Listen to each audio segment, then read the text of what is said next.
Good evening and welcome to Edinburgh. We're at the southern tip of Texas to bring you exciting USL Championship soccer. And tonight the Rio Grande Valley Toros host the steaming El Paso Locomotive. And glad to have you with us. I'm Mark May with Brian Smith, coming to you from beautiful HEB Park on ESPN+. And Brian, who are our players to watch tonight? Got a number of strong performances to look at on the evening, beginning with the visiting El Paso Locomotive. Look at that gentleman right there, the forward, Luis Solianac. 9th in the USL in goals with 8. He has been nothing short of spectacular. That right foot has been unanimously one of the best in the USL. He'll try to get that offense started very quickly here as the Locomotive try to roll through Edinburgh. On the other side for the Rio Grande Valley Toros, it's that man in goal, Tyler Derrick, one of the best keepers in the USL. 5 clean sheets on the year. He'll look to make it 6 tonight and shore up that defense for Rio Grande Valley, looking for a big home victory here. Yeah, this is the first meeting between these two, kind of a Copa Tejas rivals here, along with San Antonio. Bring you up to date on that in a moment. Also have the starting lineups for you coming up in a jiff. Right now, you're watching USL Championship Soccer on ESPN+. At HEB, we're inspired by Mexico. The colors, the flavors, and aromas. And we want to share them with you. So we created the HEB Mi Tienda family of products with authentic Mexican flavors, from savory marinated meats, frijoles and queso, to tamales, soft drinks, and more. HEB Mi Tienda brings you the traditional flavors you love. One more reason here, everything's better. Why choose Lone Star National Bank for your business? Because no other bank does more to support local businesses. In fact, we are the #1 lender in the Valley to small businesses. We put money to work here in our community. That helps our local businesses grow. Creating more jobs. And more opportunities for all of us. Working together. Together. We do what the little banks can't and the big banks won't. Lone Star National Bank, the Valley's bank. When it comes to our familia, we all have our own flavor and expression. At Tequila de Corralejo, we believe sharing our individuality is what makes gathering together so fun. Here's to those who stand tall and share their passion. Espinos Tires on Far 83 has been serving the Valley for over 30 years. We offer a wide assortment of tires, wheels, and auto parts. Let us build your dream vehicle with only $49 down. No credit required. Did you know when you bank with Lone Star National Bank, you're investing in your community? By creating jobs that stimulate our local economy, creating success that we share with our community. In fact, Lone Star National Bank donates more money and more volunteers to more causes than all other area banks combined. We do what the little banks can't, and the big banks won't. Lone Star National Bank, the Valley's bank. And just moments away from kickoff here at HEB Park. I'm Mark May with Brian Smith, and Brian, take us through those starting lineups. A couple of strong lineups focused out here, beginning with the visiting El Paso Locomotive. They're going to be in the traditional 4-2-4. Plenty of firepower up front for the Locomotive in this one. In goal is Diaz, and you see the forwards lined up for this one, as it is going to be Aaron Gomez and Zacharias pushing forward on the offense for the Locomotive. On the other side for the Toros of Rio Grande Valley, they're going to be in the 3-5-2. Captain will be Tyler Derrick in this one for the Toros. Look at that lineup. Lots of strong bodies there on the back line. Acque Cabezas, Pimentel. 2 forwards for Rio Grande Valley in this one, in Francois and Galindries. Here's what those 2 lineups need to do to be successful in this Copa Tejas matchup. Your keys for the match for the Toros, they've got to spread the field and attack directly. If there's one thing that's worked really well for the Toros on the year, it's the fact they don't have one single score. Plenty of weapons on the field. They need to stretch out, get the ball to those attacking positions, see who has that hot boot on the evening. On the other side for El Paso, they cannot allow the Toros a lot of space to operate. They've got to keep bodies in front of all of those attacking positions, and then when they build on the counter, use their weapons effectively to get out and get into a foot race, finding themselves into an attacking position. Remember, this is a Toros team that is built on their defense. You have got to get there and get there quickly and ensure you get into attacking position before the Toros can put those strong defenders forward.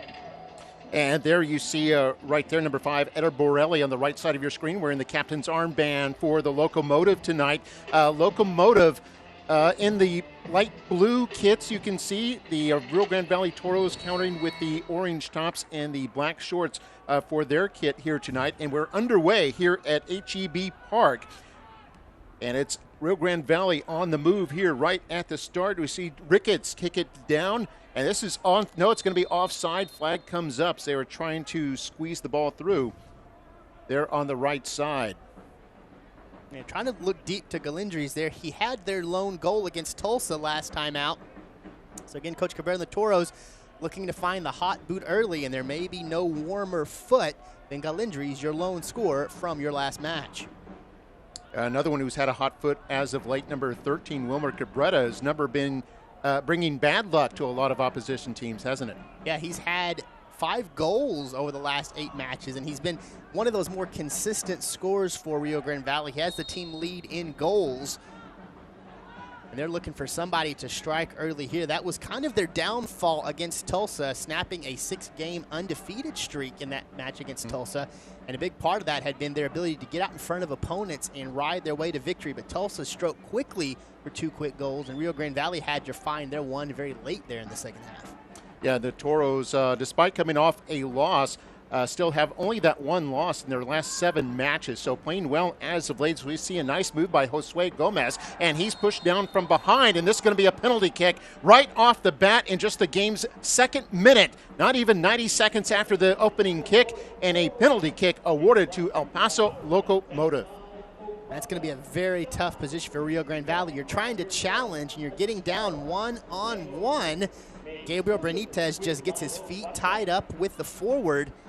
Down they go, and this will be a huge opportunity for El Paso and a chance to take an early lead in the opening moments. It looks like it'll be Solniak, their leading goal scorer, to take this penalty. Toros have not stopped a penalty this season. And you see Derek right there, ready against Solniak. These are 2 players to watch. Shot by Solniak is a goal, and the Locomotive are on top early. Not even 3 minutes after the opening kick, and it's El Paso Locomotive taking the lead at HEB Park. You want to talk about a crafty move there by Solianak. He moved toward the ball, forced Tyler Derrick to declare where he's going, and that little bit of hesitation was enough to clear Derrick out of the way to his left and give him a nice wide look on the right. All he has to do is just tap that right into the back of the net. 1-0 El Paso. This is their first shot of the match, and could not have been done any better. Even caught part of the side netting there to the right side of Tyler Derrick. Not much he could have done about that one. Here's a long ball sent ahead for Francois, but it's cleared out by Jose Carrillo for El Paso Locomotive. Now, Locomotive, a very strong team away from home, aren't they? They're phenomenal away from home. Have yet to pick up a loss on the year.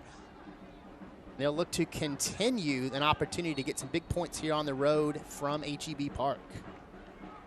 Yeah, 5 wins, 3 draws, no losses. They are the only team in the league with no road losses.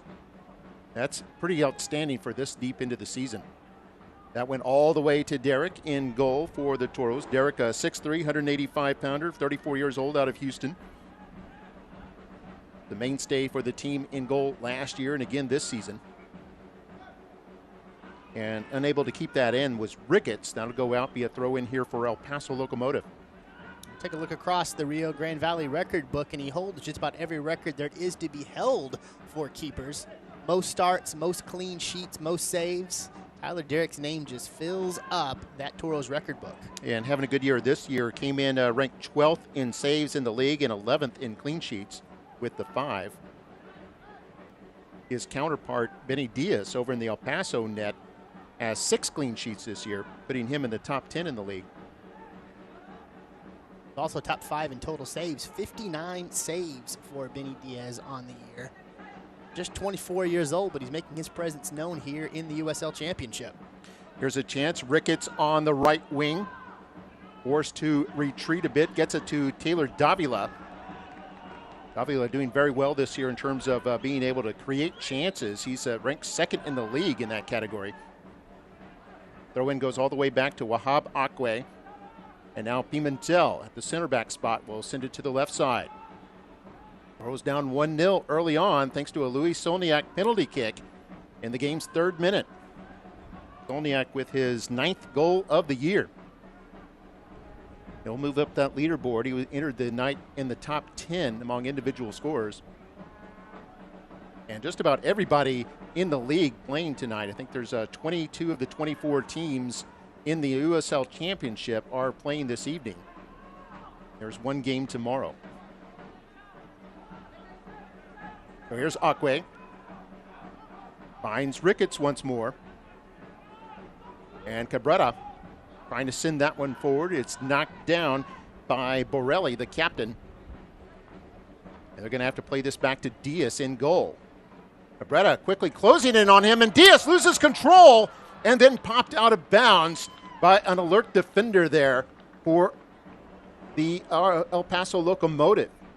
That was an interesting development for El Paso. It looked like Diaz was looking for Pavkovic, who was to his left there.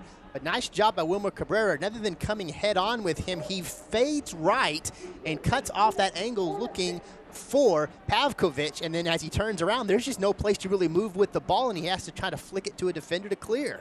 And there we see a header over the bar there by the Toros. Nearly convert there on the corner kick. It was Jose Carrillo that had cleared that ball originally to prevent a goal and give up the corner kick. And you see the Toros able to get a touch there on the corner, but it went over the crossbar. And here are the Toros once again putting on some pressure. A turnover. Francois shot, save made. Not out of the woods yet is El Paso. As the ricochet went all the way to Herrera, who's able to get it upfield a bit. But a lot of pressure here by the Toros early on trying to get that equalizer.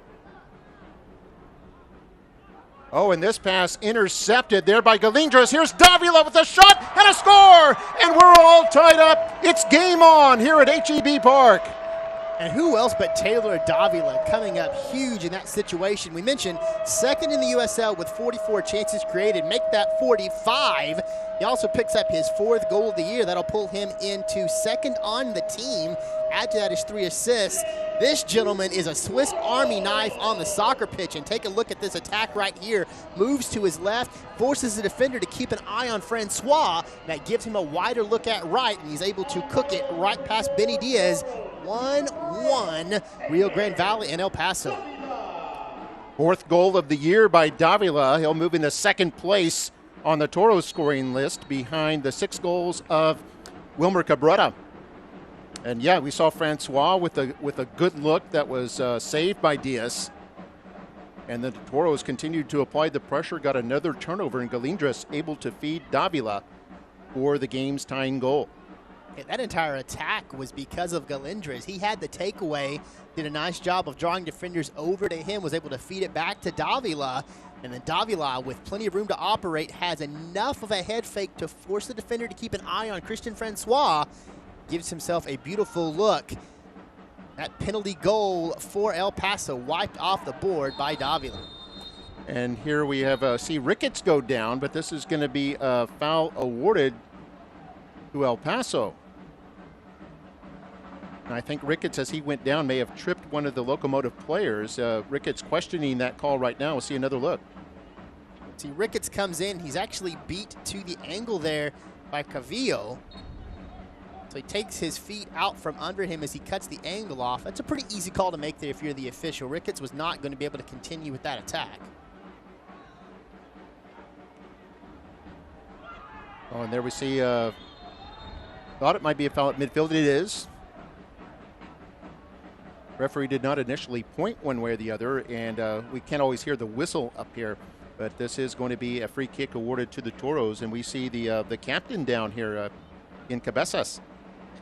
It's Zacarias and Cabezas all kind of tied up there, and you see what happens. Zacarias' legs end up wrapping around Cabezas, so as he tries to move that right foot up, it's just all kind of tangled up in a knot with Zacarias. He'll draw the foul, and Rio Grande Valley will get a pretty nice restart here. Cabezas, 32 years old, out of Colombia. One of two Colombians in the lineup tonight, Cabrera being the other one. There's a center ball that's knocked away. I think they were trying to get that to Galindres, but kept alive here by Ricketts. He'll send it into the box, and there's a flick on, and then is kicked into safety there by El Paso's Calvillo. But boy, the Toros putting on all kinds of pressure here in the early going. This is Francois. Draws 3 markers. He's dispossessed. El Paso just trying to get out of their own end of the pitch right now.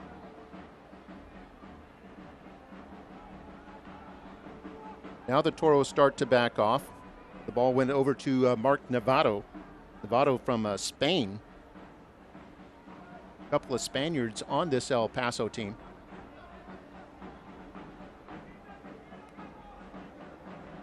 And this is a rematch from 2 weeks ago. They met up in El Paso, Southwest University Park. That was a 1-1 draw. And here's Francois moving in. Francois, save made there by Diaz. Follow-up attempt toward the net is just wide by Cabrera. And the Toros nearly convert and take the lead. Well, this has been all hands on deck offensively for Rio Grande Valley to open this one. After finding themselves down 1-0, you had to kind of wonder what Rio Grande Valley was going to do to apply enough pressure to stay in this. Take a look at Francois playing through the defender. Ends up being sent back his way by Diaz, and another nice look for Wilmer Cabrera. The Toros not able to convert, but that pressure is yielding some really nice results here at HEB Park. Yeah, they are getting some dividends there as El Paso on the counter. Going to send this in toward Derek, who stays home. It'll go all the way through the box. And this is to Petrovic. Petrovic will center the ball. That's Herrera. Shot blocked in front. Still a chance here for El Paso. Now that dissolves, and Wilmer Cabrera there on top of that one. I thought Cabrera a moment ago might have been able to do better with the opportunity he had, as Diaz had just made a save. He was down. The net was open partially, but Cabrera unable to put it on frame. That adrenaline starts to pile up with you when you have an open net, and sometimes you don't take the time necessary to settle it. You're just looking to take a quick strike while the opportunity presents itself. Similar situation for Cristiano Francois before that. He may have had a second or two to reset before trying to put that ball around Diaz, but he took the quick strike when the opportunity presented itself. Was not able to slip that past the outstretched arms, legs, and hips of Benny Diaz.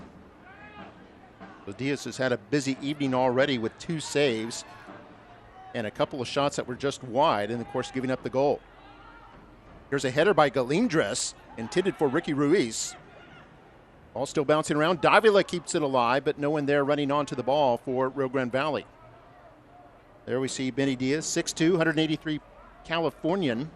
As we mentioned, just 24 years old and among the league leaders in saves and clean sheets. Interesting stat to watch for Diaz as well. He's a keeper, but he has an assist on the year. That's right, yes. The only keeper, well, maybe not the only keeper in the league, but yeah, to have an assist, that's pretty amazing. There's enough pressure here from Rio Grande Valley. Don't be surprised to see Benny Diaz break out that leg and try to clear something deep. El Paso has found some success this season when they've got out and raced and put those balls long and allow their forwards to do some damage deep. If Rio Grande Valley keeps putting bodies forward to apply pressure, Diaz could put a boot on it and move the attack the other way in a hurry. Yeah, and Diaz has been busy. He's played all 21 matches for El Paso Locomotive this year.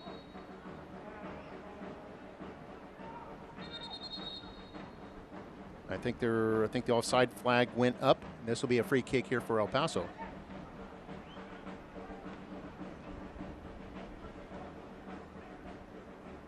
This one's chipped forward into the attacking third.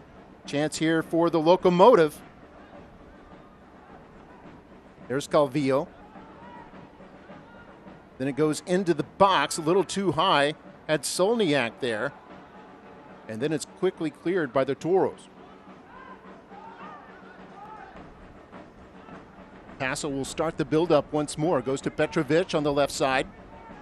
2 defenders closing in on him. Tried to get it inside. Then Acque bumps a player off the ball. Back comes Acque. So Herrera get a header on that one to keep it on the El Paso side. Now Francois taking off again. Francois with a lot of speed. We've seen that already. This will be a Toros throw in. Not too many players in the USL you want to get into a direct foot race with less than Cristiano Francois. He is quick. He's got a low center of gravity. He can play through contact on the sprint. You mentioned we've seen it already, and that was a nice opportunity and a great job by El Paso of staying in front of him, preventing him a wide open lane to race off and build that counter. The Toros don't have the best home record, 2-3 with 5 draws. As here's a chance here brewing for El Paso, moving in against Derek, and a shot and a score. It's Josue Gomez. Josue Gomez scores for El Paso Locomotive. He had scored against the Toros 2 weeks ago, tying up that game at 1-1, and now he gives his team a 2-1 lead. We said you have to watch for El Paso to build those quick counters. They sent that ball deep, and Gomez uses that speed to get out in front of it. If that hadn't gone in, he probably was going to pick up a foul anyway, as from the backside, you see a pretty vicious push right as he takes that kick. No need to worry about the penalty, though. He pushed that into the back of the net. 2-1 El Paso as he fights through contact and beats Tyler Derrick into the right-hand side of the net. Yeah, he scored in different circumstances 2 weeks ago. And that was when Rio Grande Valley Toros had taken a 1-0 lead. And with 2 minutes left before full time, it was Josue Gomez coming in to score to preserve a 1-1 draw and preserve some points there for Paso Locomotive. Here he gives his team the lead.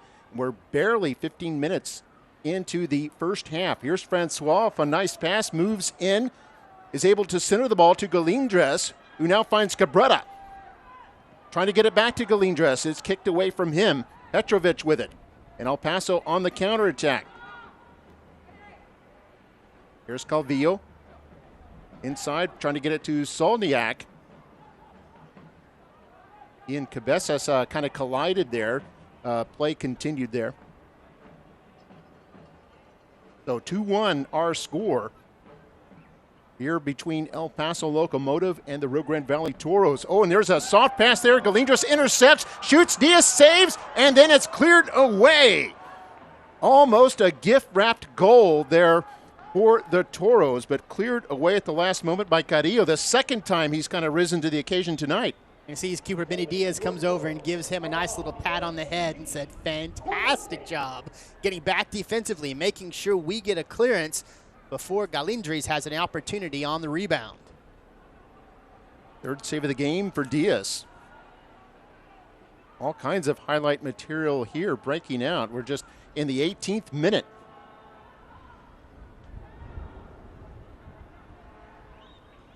We're averaging a goal about every 5 minutes to open this one. Plenty of scoring. But now the Toros need to find their own hot opportunity here. They've had some nice looks, but Benny Diaz has been up to the challenge. Player of the match so far, and what he's been able to do in net, keep El Paso out ahead. And just before the Gomez goal, I was going to say that the Toros come in with a weak home record at 2-3 with 5 draws, but the 2 wins have come in their last 2 matches. So we'll see if that streak continues, although they're down a goal right now. Down a goal for the second time here tonight. Get a foul just outside of the box here. That was Pavkovic, who pushes Ricky Ruiz down from behind. Ruiz, known for his ability to draw fouls here, we'll get another look as he puts Ruiz on the turf. It's going to be a pretty nice free kick opportunity right here for Rio Grande Valley as they find themselves 10, 15 feet outside of the box right now, but centered right on the top. Yeah, Ruiz came in with second on the team with fouls 1 at 48 now, closing in on 50 for the season. Cabrera actually leads the team with 49 fouls 1 coming into tonight. And it looks like it'll be Cabrera right there who will be taking this free kick. Davila standing over to his right. They've got Pimentel kind of screening the keeper right now. Pimentel moves, shot, and it's a goal! A perfect strike by Taylor Davila! And the Toros have tied it once again. That is the second strike for Taylor Davila, having himself a match. And he plays that beautifully. As you mentioned, Eric Pimentel shading the keeper and limiting his ability to see that attack as it comes off of the free kick. And look at the placement here by Davila. And let me correct myself. Ricketts was the one providing the screen, but same effect there. Keeper gets kind of a late jump, did get a paw on it, but Davila with his second goal of the night and his 5th of the year ties the game at 2. 4 goals in under 20 minutes of gameplay. This has gotten dynamic here from HEB Park. Goals at every opportunity. Stay on the edge of your seat because this one is not over. This one's proving to be an exciting game. And here's a long pass. Akwe defending there, trying to get it away from Zacarias, and he does. Able to find Ricketts. Ricketts' upfield pass goes out of bounds. This will be a throw in here for El Paso Locomotive. And this one taking on a very different look from the first meeting 2 weeks ago, isn't it? And to put it kindly, that was a defensive stalemate for most of that match. We see Solniak with a shot there. Derek able to make the save. This one has been back and forth. The definition of a seesaw affair. El Paso strikes, Rio Grande Valley answers. El Paso strikes again, Rio Grande Valley answers for a second time. Neither one of these teams is looking to put up much other than goals. And the first one was a chippy affair, wasn't it? It certainly was. You see those teams back and forth. Fouls were the norm in that matchup between Rio Grande Valley and El Paso, and you expect nothing else in the Copa Tejas. These are teams looking to make their mark in the Lone Star State. Fouls piled up, and it really came down to who could find a breaking through contact to get a scoring opportunity. We mentioned Rio Grande Valley had the 1-0 lead before Gomez got the equalizer late out in El Paso. This one, plenty of scoring very early, and oddly enough, not a tremendous number of fouls. They've been playing pretty wide and pretty open on offense. Only 5 combined fouls so far. Got 5 fouls and 4 goals here to show for it so far. We saw that Cabrera trying to catch up to that last long pass, was unable to do so, and it got a goal kick here for the visitors. That being said, that may have been a game plan for both teams coming in. They saw how neither offense really kind of settled in that first match, and they said maybe we shouldn't be quite as aggressive and physical. And if we do so, we may put ourselves in a better position to get our offenses started. And, well, offenses have really started in this one. These two teams are off and running.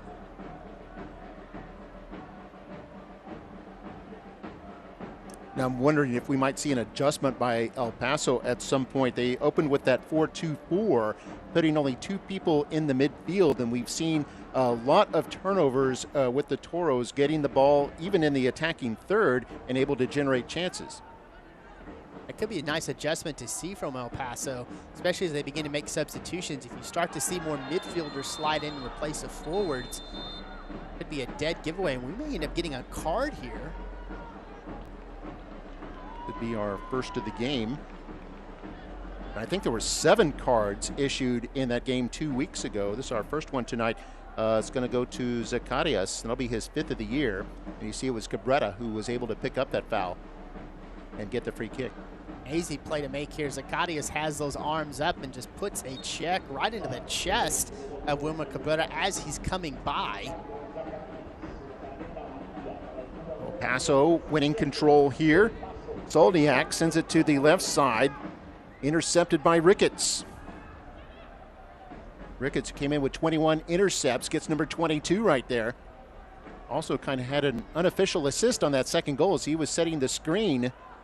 Moved at the precise moment that Davila struck the ball, and it went into the right side of the net for a 2-2 tie. Here's Cabrera, and Cabrera looks like he's tripped from behind. This could be another card, perhaps. We see an argument there by Herrera. Looks like there won't be a card, but certainly a free kick in a dangerous position here for the Toros. A little further forward than their last free kick, which led to a goal. You see, Cabrera gets the worst of that there because not only is he tripped up by Herrera, but he ends up taking a pretty decent shot from Carrillo once he's on the ground. Again, this opportunity probably about 4 feet further forward than that last strike from Davila, but in a very similar position. We'll see how Rio Grande Valley lines this one up and what El Paso does defensively to ensure this isn't just a copy of Davila's last goal. It looks like El Paso will put 5, perhaps 6 defenders in the wall. It looks like it's going to stay 5. Going to block off those angles, and Diaz will be shading over to his right side of the net. And you can see it's Davila and Cabrera lining up again, and again they use the screener at Ricketts. And here's Davila again. The wall does its job. In front, Francois fans on it. It goes out of play, and it will be a corner kick, it looks like. No, it's going to be a free kick for the El Paso Locomotive. Look, they'll say that was touched by Rio Grande Valley off of the deflection.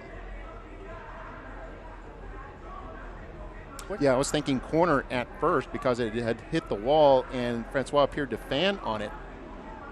But may have just grazed it or something, and it ended up being a free kick for El Paso. 2-2 our score, 26th minute, just barely halfway through the first half. Seen a lot of fireworks here early on. These two putting on a show here tonight. And we mentioned the Copa Tejas, Texas Cup. It's between San Antonio, El Paso, and Rio Grande Valley. Right now, San Antonio with 2 games against one against El Paso, well, both against El Paso, has 4 points, the win and a draw. El Paso with 3 games played has 2 points. Rio Grande Valley with 1 game played, that was El Paso 2 weeks ago. They have just 1 point right now. I think it was San Antonio that won it last year. They were. Year before was El Paso, and then former USL club Austin Bold picked it up in the first year of the Copa Tejas. That was in 2019. But Tejas was not competed in 2020. That was the COVID year. Season cut short after about 13 or 14 matches. So there was no champion that year either in the USL. There's a through ball right there. No one running onto it, though. It'll go harmlessly all the way to the keeper, Tyler Derrick. Well, so far, we've seen 7 shots by the Toros, 2 to El Paso Locomotive, but both of those shots for El Paso Locomotive went into the net. One of them a penalty kick.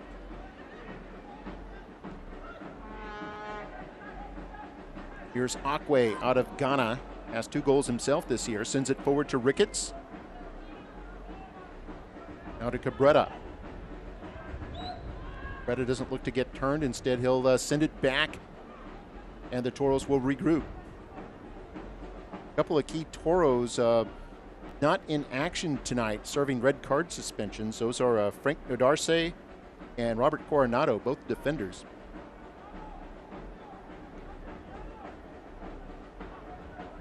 Yeah, both those cards in their 2-1 loss against Tulsa. That was a physical match start to finish. Talking pregame just about what a big matchup that was going to be for Rio Grande Valley. Calling they snapped a 6-game undefeated streak in that loss to Tulsa. And it was a physical game start to finish. No surprise there were 2 red cards issued in that one. Could have been a number more. Those 2 teams came out for soccer and ended up playing what looked like a rugby match there for a little while in the second half.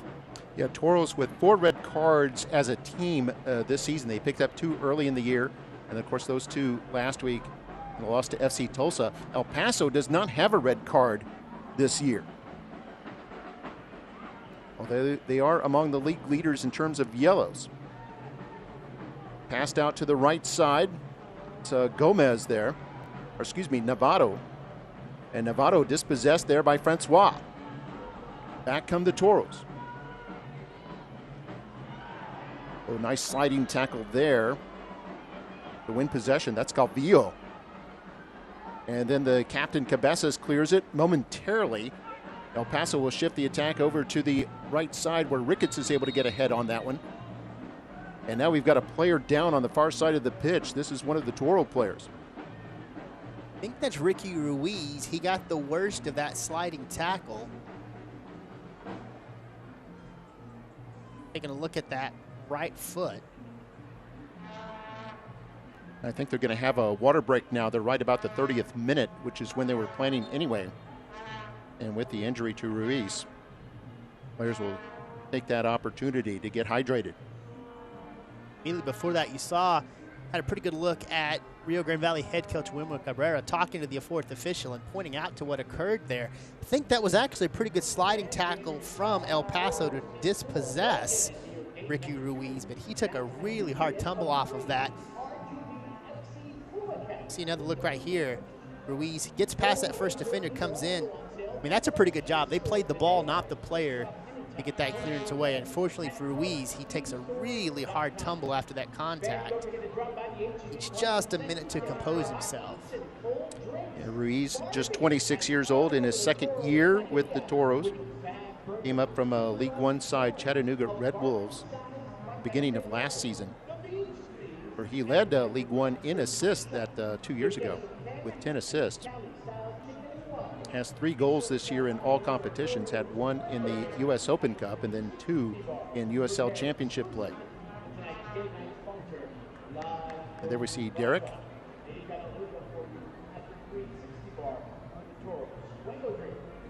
I think the Toros have a good chance here. They've only allowed 2 shots by El Paso Locomotive. Both have gone in for goals, but if they can continue to restrict the shots and continue to generate chances at the other side, they give themselves a good chance to pull out all 3 points tonight. And Diaz there might have something to say about that for the Locomotive. The Locomotive did come in not in their best form. They're winless in their last 6. No wins, 3 losses, and 3 draws. But as we mentioned, they are a team that is only team in the league unbeaten on the road. And here's a steal here by Josue Gomez. Gets it to Solniak. Those are the 2 goal scorers so far tonight for El Paso Locomotive. Gomez will send this back, and they're forced to play it all the way to their back line and try the attack once more. This is Petrovic. Petrovic, who's out of Sweden. And then the Toros with a counter. Trying to generate one here. Francois send it back to Cabezas. It goes all the way to the left side. Benitez will send this forward into the air. Galindres, goal scorer from last week. Trying to do maybe kind of a drop pass there, but no one there, and it's intercepted by El Paso Locomotive. Toros put on some pressure here. Been a tactic that has worked well for them in this first half. Saw no panic there by Calvillo, and El Paso Locomotive able to work out of it. Petrovic unable to settle that one. It goes out. It'll be a Toros throw-in. You mentioned plenty of firepower on the attack here for Rio Grande Valley. Both goals on the evening credited to Taylor the Creator, Taylor Davila. Now second on the team with 5 goals, 1 behind the team lead, which is Wilmer Cabrera, who has 6. But there are 10 Toros who have put a goal in this season. Big part of that, Taylor Davila's ability to create. He's got the team lead in chances created, as we mentioned, with now 46. And here's a center ball inside to Galindres. He's unable to get a foot on it after Ricketts centered the ball. And then it's cleared out to concede a corner kick, but another close call there in front of El Paso's net. So immediately, Locomotive turn around and look at both the on-field official and the line judge, and they're looking at them and saying, how is he not offside? We'll get another look at the angle here. They may have a little bit of an argument there. It looked like he was a step or 2 ahead of anyone else at that moment. Yeah, I think you're right. That was a good angle. Here's the corner. Coming in swinger. There's a header, another header, and that's a goal. And the Toros have taken the lead. Can you believe it? They've trailed twice and now have the lead for the first time. And it's Francois who does the honors.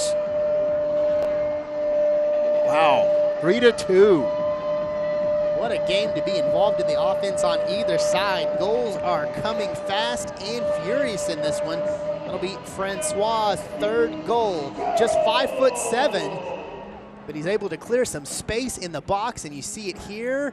I don't think that was Francois that touched that. That may have been an own goal. I think that went off of a Locomotive player.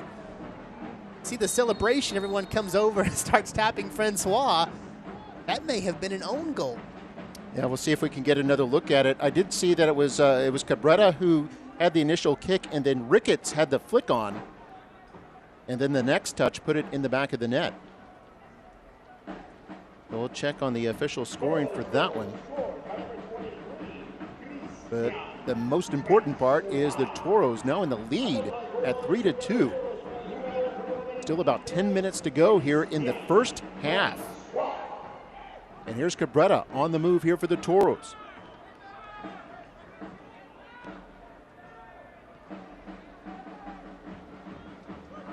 Toros forced to play it back. Minute 36 here at HEB Park.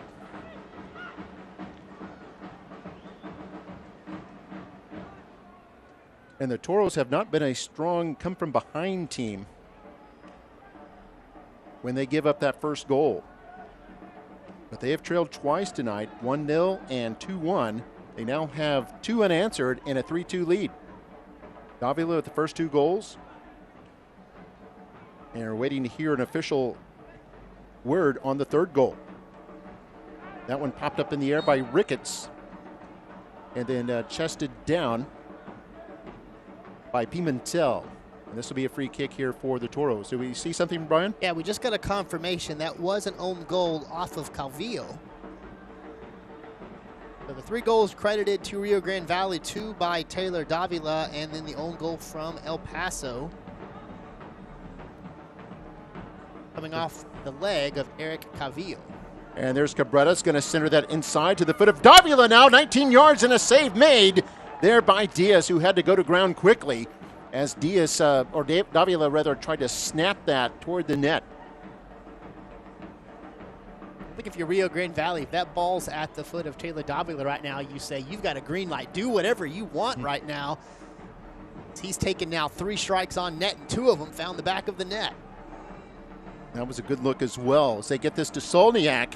Solniak, marked by Akwe, forced to retreat, looking for options, then has to play it back. Herrera turns around. That'll go to the captain, Borelli. El Paso Locomotive still has plenty of time to get the equalizer here before they head to the locker room. This ball sent into the mixer, a flick on, and that's going to be wide. That's Solniak who flicked that on toward the far post. It was just wide. Worth mentioning, Rio Grande Valley has about 7.5 minutes left here in the first half. They've already tied their season high in goals. Scored 3 goals previously on the year, once in a 3-3 draw against Miami FC back on June the 10th.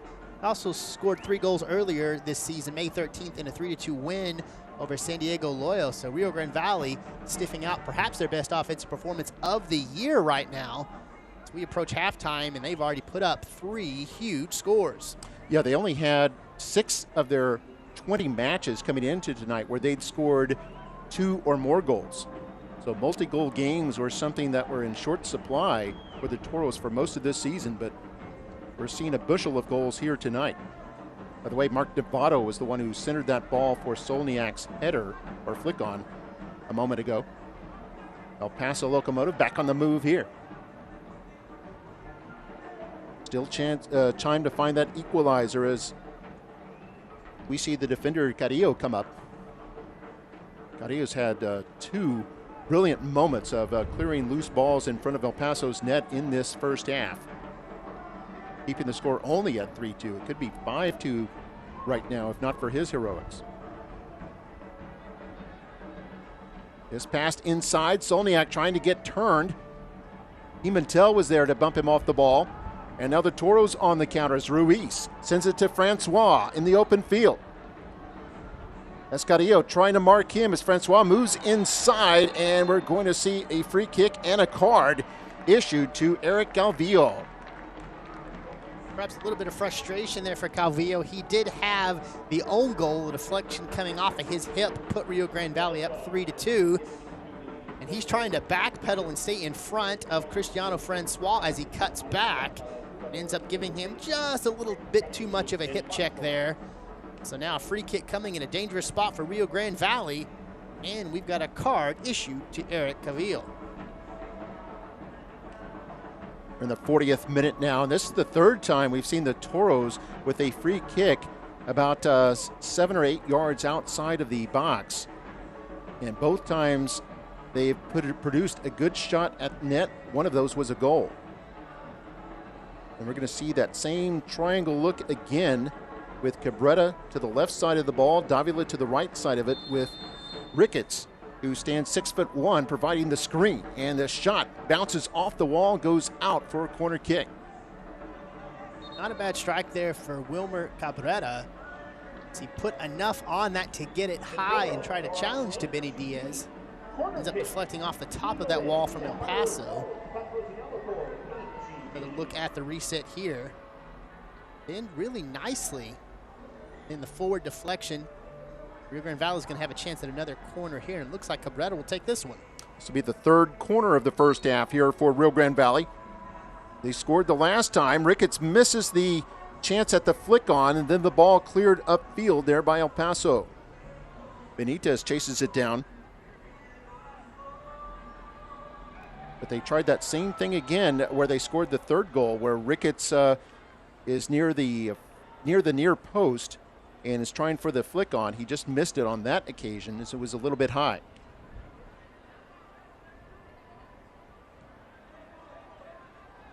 Toros still on the move here, 42nd minute.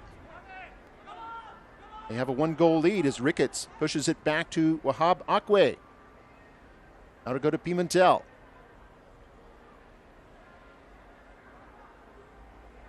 Toros showing a lot of confidence with their offense here tonight.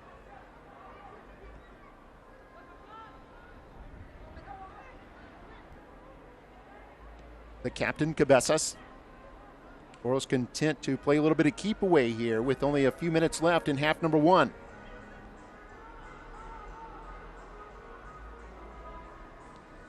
Pimentel, long pass intended for Francois. He won't be able to catch up to that, and there'll be a goal kick here for a Paso Locomotive. Cabezas led that ball just a little bit too far. If he had taken maybe another step or two off of that, he could have dropped it into Francois, but you can't blame Rio Grande Valley right now. Cabezas has seen his team find some real success by continuing to apply ever-increasing pressure, and had to be able to place that one a little bit better on, that would have put El Paso in another pretty precarious situation defensively. Toros have outshot El Paso 10-3 here in this first half, and 7-2 with shots on target. Davila trying to win the ball at midfield is able to out-duel Borelli for the ball. And now sending it forward. Diaz comes out to intercept this one. Galindres almost pounced on it. Now here's an intercept by Ricketts. And the Toros able to break that up on a pass intended for Cabrera. Petrovic ahead. Gets it to his teammate, Zacarias. Zacarias, who's from Las Cruces, New Mexico. Not too far from El Paso. In fact, that's the home of the big rival for El Paso, New Mexico United. Back to Tyler Derrick now, and the Toros will start up. In fact, there was a kind of a feature on the USL website this week, wasn't there, Brian, about the top rivalries across the league? Yeah, of course, Copa Tejas, which you're seeing a part of it right now, was featured on that, but also the rivalry between the El Paso Locomotive and New Mexico United made that list. So El Paso finds themselves in 2 of the top 7 rivalries in the USL Championship. Cabrera centers this one. This is Ruiz. Gets it over to Francois. Shot. Diaz couldn't quite get to it. He may have gotten a tip on that. It goes out. And this is going to be ruled a corner kick. So I think Diaz did get a finger on that. Francois has had some good looks here in this first half. Got a confirmation. We're going to have 3 minutes added here to the first half due to stoppages. Before we can get to that, look at this attack from Rio Grande Valley. Ruiz able to slip that through to Francois. Yeah, you that see was the probably on had Diaz not gotten the tips of his fingers on that to redirect.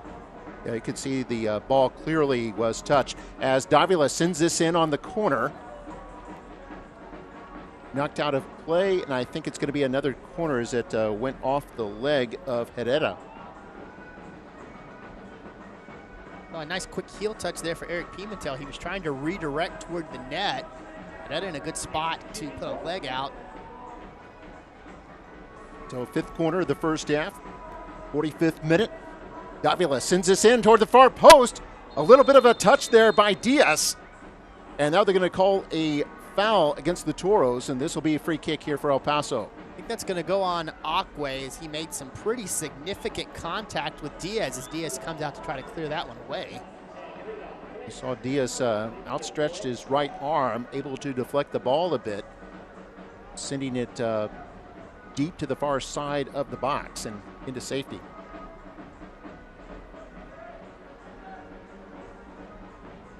Very entertaining first half here at HEB Park. Long pass that was intended for Petrovic. Ricketts able to get the foot on that, on the volley. Solniak was trying to get turned and had it kicked away from him again by Pimentel. Toros on the counter. This is what they like to do. They like to try to counter, get quick goals, not so much rely on the buildup. So we see Galindres was upended and is still down. Goes to Petrovic. Galindres back up now. You see him running into the screen from the right side. Knocks Herrera down. This is going to be a free kick right at midfield.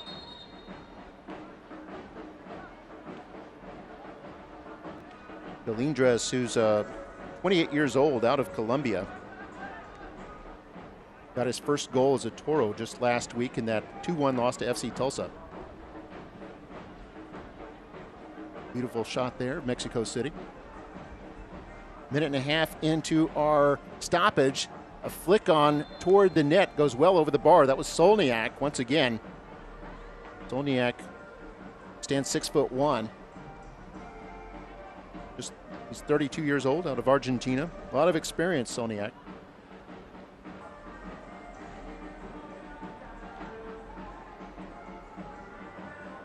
About to enter the final minute of stoppage here at HEB Park.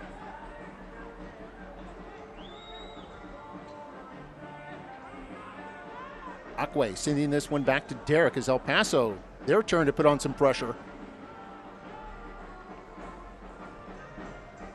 Able to work this out to Benitez.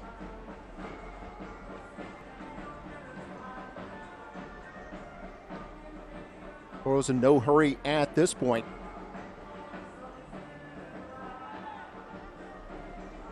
Now Akwe. He finds Cabrera. Cabrera, the team leader with 6 goals. Davila's 2 tonight, puts him just 1 behind Cabrera. Davila moved up from 3 to 5 goals on the year with his performance in this first half.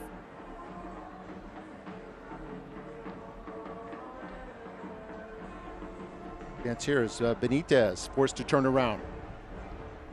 About 10 seconds left here in stoppage time. Cabezas will find Akwe. Now Cabrera trying to put a move on there, able to work it inside to Ricketts.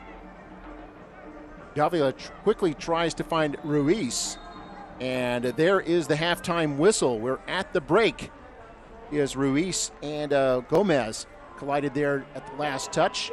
And after one half of exciting play, it's 3-2 in favor of the Toros. And we'll have all kinds of news and notes for you from around the league when we come back, plus some highlights and stats for you. Right now we're at the break, and you're watching USL Championship Soccer on ESPN+. At HEB, we're inspired by Mexico. The colors, the flavors, and aromas. And we want to share them with you. So we created the HEB Mi Tienda family of products with authentic Mexican flavors. From savory marinated meats, frijoles and queso, to tamales, soft drinks, and more.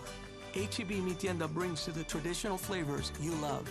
One more reason here, everything's better. Why choose Lone Star National Bank for your business? Because no other bank does more to support local businesses. In fact, we are the #1 lender in the Valley to small businesses. We put money to work here in our community. That helps our local businesses grow. Creating more jobs. And more opportunities for all of us. Working together. Together. We do what the little banks can't and the big banks won't. Lone Star National Bank, the Valley's bank. When it comes to our familia, we all have our own flavor and expression. At Tequila de Corralejo, we believe sharing our individuality is what makes gathering together so fun. Here's to those who stand tall and share their passion. Espinos Tires on FAR 83 has been serving the Valley for over 30 years. We offer a wide assortment of tires, wheels, and auto parts. Let us build your dream vehicle with only $49 down. No credit required. Did you know when you bank with Lone Star National Bank, you're investing in your community? By creating jobs that stimulate our local economy, creating success that we share with our community. In fact, Lone Star National Bank donates more money and more volunteers to more causes than all other area banks combined. We do what the little banks can't, and the big banks won't. Lone Star National Bank, the Valley's bank. And welcome back to HEB Park, a 5-goal first half. Second half awaits us. Time now for our halftime report. As we wrapped up week 20, it was a phenomenal week across the USL. We'll tell you more about that in a moment, but before, let's take a look at our USL Weekly feature. Are you ready? Ready for more of the game you love? Ready for more players and more teams? Ready for more stadiums, for more fans in more cities? This is a different league, the USL Super League. Built for the future of women's soccer, bridging the journey from youth to pro, connected to the global game, and bringing it all closer to home. Are you ready?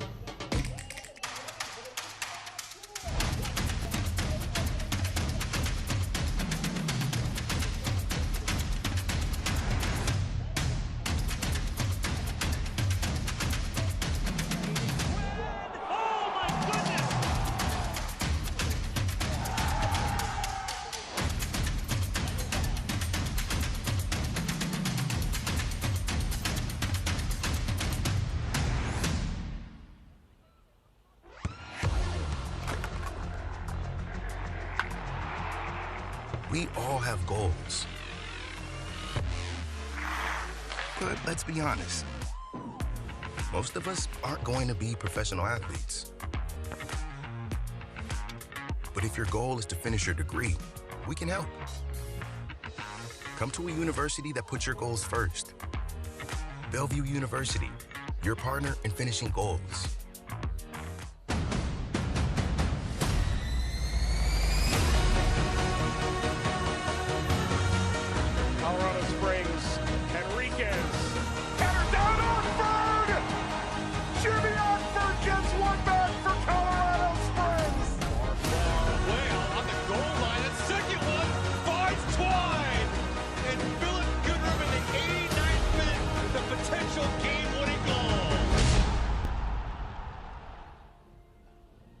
Week 20 was a special week across the USL. Let's take a look at our USL Team of the Week. A couple of really strong performances to talk about, but none bigger perhaps than that of Ryan Telford, the Trinidad and Tobago native.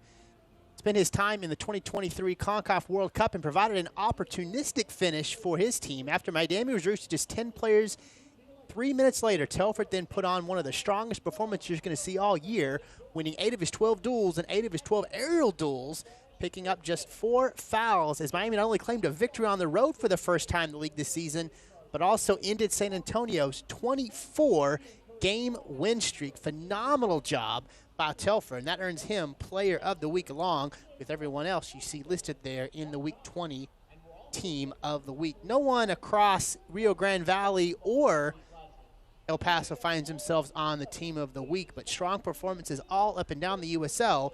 Congratulations to Ryan Telford. Other news across the USL, some big things to think about as we reach the midpoint of the season. USL Soccer announced that they are going to have another exciting slate of community and fan events as we have the second annual USL Summer Showcase presented by Hisense coming up this year from Colorado Springs. USL Summer Showcase includes the league's annual mid-year meetings, a number of community events, and celebrates the Colorado Springs community this year as the Switchbacks show off their marquee home stadium, Widener Field. This week culminates in a nationally televised match between Colorado Springs and Tulsa FC. You saw that focused on during the video of the week. That'll be Wednesday, August the 9th at 8 p.m. right here on ESPN2. Big news from my home state as pro soccer is coming to the state of Arkansas in a historic leap forward for professional soccer in the state. USL Championship announced an exclusive partnership with USL Arkansas, a group that's going to bring the first 2 professional teams in state history in both the men's and women's USL clubs in Northwest Arkansas. Northwest side of the state is an important part of the economy for the state as it has the cities of Bentonville, Fayetteville, Rogers, and Springdale. That's some 570,000 individuals who now get to take in some USL soccer coming up very soon. Also, out in Tampa Bay, they have a new coach lined up. Nicky Law will become new head coach through the end of the 2023 season as Law takes the reins for the Rowdies, starting with today's match at Al Lang Stadium as they host FC Tulsa. No stranger to the Rowdies, he was a member of that squad in 2022, stepped aside to become a player and assistant coach with Huntsville FC and MLS Next Pro, but now will step across to take the head job in Tampa Bay. Yeah, and the Rowdies doing pretty well tonight. They've got a 2-0 lead against Tulsa early in the midway through the second half. Now find themselves in the 61st minute. Elsewhere across the USL, Birmingham has the 1-0 lead over Charleston. Loudoun trails Miami FC 2-1. Louisville is up 1-0 over Indy 11. You know what's going on here between Rio Grande Valley and El Paso with the Toros up 3-2. Final out in Pittsburgh as Pittsburgh picks up the 4-2 victory over Memphis. A couple of games yet to take place, but we'll keep an eye on them across the USL. As San Antonio hosts Hartford, Phoenix will host Monterey Bay. Oakland has Detroit coming to town. New Mexico United will be at Orange County, and Sacramento heads over into the desert to face Las Vegas. All those matchups across the USL happening this evening. And it gives us a chance to take a look at the schedules for the 2 teams playing tonight. First of all, for the El Paso Locomotive, I think they're going to stay on the road, which has been a pretty good place for them. Yeah, for the next 5, we'll be on the road at Miami, at Phoenix. Their one home match across the next 5, that's going to be on August the 19th, where they'll host Indy 11. We're heading back out on the road. They'll go to Hartford and Orange County here in USL action. For the Toros, their schedule will shake out a little bit like this. They've also got some pretty big road matches coming up for them in their next 3. At Las Vegas, at Louisville, and their first matchup against San Antonio there in Copa Tejas. We're coming home for 2. They'll host Phoenix Rising and San Diego Loyal. Yeah, and that game on the 16th at the Alamo City, that'll be featured on ESPN2. A couple of big performances across the board on all sides. And big standings in the USL and the Copa Tejas. A win here for Rio Grande Valley or El Paso could really project them up to compete with San Antonio for that. Rio Grande Valley can get a win here against El Paso, and that could make that matchup against San Antonio a huge matchup for the standings in the Copa Tejas. Yeah, let's take a look at those standings now. In Group West, the official standings, you see Sacramento at the top, Las Vegas at the bottom, and who's in between? So right down the middle, you see El Paso trying to make a move here. 3 points for them. They could find themselves as high as 2 in the West. Take a look further down, Rio Grande Valley in a position. 3 points here tonight, and they could find themselves again just on the cusp of those playoff spot. Top 8 teams make it. If the season were to end this evening, Orange County will have it by 1 point. Rio Grande Valley continuing to cling to that playoff opportunity. And they've got Orange County coming up on their schedule, so a chance for them to make a move if they can pull out the win tonight. And then they go on the road for 3 straight and see what the result could be there. We need to take a break. We'll continue with our halftime report, take a look at some highlights when we come back, and we've got plenty. You're watching USL Championship Soccer on ESPN+. At HEB, we're inspired by Mexico. The colors, the flavors, and aromas. And we want to share them with you. So we created the HEB Mi Tienda family of products with authentic Mexican flavors, from savory marinated meats, frijoles and queso, to tamales, soft drinks, and more. H-E-B Mi Tienda brings to the traditional flavors you love. One more reason here, everything's better. Why choose Lone Star National Bank for your business? Because no other bank does more to support local businesses. In fact, we are the #1 lender in the Valley to small businesses. We put money to work here in our community. That helps our local businesses grow. Creating more jobs. And more opportunities for all of us. Working together. Together. We do what the little banks can't and the big banks won't. Lone Star National Bank, the Valley's bank. When it comes to our familia, we all have our own flavor and expression. At Tequila de Corralejo, we believe sharing our individuality is what makes gathering together so fun. Here's to those who stand tall and share their passion. Espinos Tires on FAR 83 has been serving the Valley for over 30 years. We offer a wide assortment of tires, wheels, and auto parts. Let us build your dream vehicle with only $49 down. No credit required. Did you know when you bank with Lone Star National Bank, you're investing in your community? By creating jobs that stimulate our local economy, creating success that we share with our community. In fact, Lone Star National Bank donates more money and more volunteers to more causes than all other area banks combined. We do what the little banks can't, and the big banks won't. Lone Star National Bank, the Valley's bank. And welcome back to H-E-B Park. Brian, take us through the highlights. Well, what a phenomenal first half we had here. As you know, Rio Grande Valley with a 3-2 lead, but scoring was quick and often. Solianak with the penalty kick right here put El Paso up 1-0 early. Took about 2 minutes for Rio Grande Valley to answer. Galindri slips that one. Taylor Davila puts it in. That pulls us even at 1-1. It felt like just a half second later, off to the races comes Rio Grande Valley again on the deflection. Second look here for Wilmer Cabrera comes just a little bit wide. There's the second strike for El Paso off the foot of Gomez. Taylor Davila responds, able to deflect that one off of an outstretched arm of Benny Diaz. That pulled this one even at 2-2. Tyler Derrick with a pretty nice save here to get off to the races. Then on the corner from Wilmer Cabrera, deflection off the hip of Cavillo into the back of the net. Rio Grande Valley finds himself up 3-2. Taylor Davila tried to make it 4-2 right there. Unable to put it past Diaz, however. Little deflection coming there from El Paso. Comes just a touch wide. And then Ricky Ruiz with a pretty nice job slipping that one through. Point blank opportunity, but just deflected by Benny Diaz. Scoring was quick and hurried in the first half. After 45 minutes of play, Rio Grande Valley has the 3-2 lead. Boy, as we look at it, saw it again there, that last save there by Diaz with the fingertip, that was a really good save there. Didn't really fully appreciate it at the time, but something else to keep his team in the match. Just moments away from the second half kickoff. We'll run through some stats here. As in terms of shots, the Toros out shooting El Paso 11-4 in that first half, and with shots on target, it was 8-2 in favor of Rio Grande Valley. A team that came in averaging about 4 shots on target, had 8 on target there in that first half. Corner kicks, 5-0 in favor of the Toros. Fouls were pretty even and pretty light compared to when they met 2 weeks ago when both teams had 19 fouls. 5 fouls in the first half on Rio Grande Valley, 6 on El Paso Locomotive, but they did have 2 bookings. 1 booking going to Zacarias and 1 to Calvillo. And then 5 saves in that first half for Diaz. So here we are, ready to start half number 2. El Paso Locomotive in the light blue will move from left to right now, and the Toros in the orange tops will go from right to left. And we're underway in half number 2. Only took about 2.5 minutes to see our first goal in the first half. We'll see what happens here.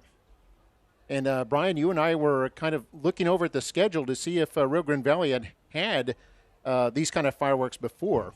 It doesn't happen here often at home. We have had it one other time this season. You may think back to June the 10th. That was a 3-3 draw between Rio Grande Valley and Detroit City. But other than that, you have not seen very many high-scoring matches against this strong Rio Grande Valley defense here at home.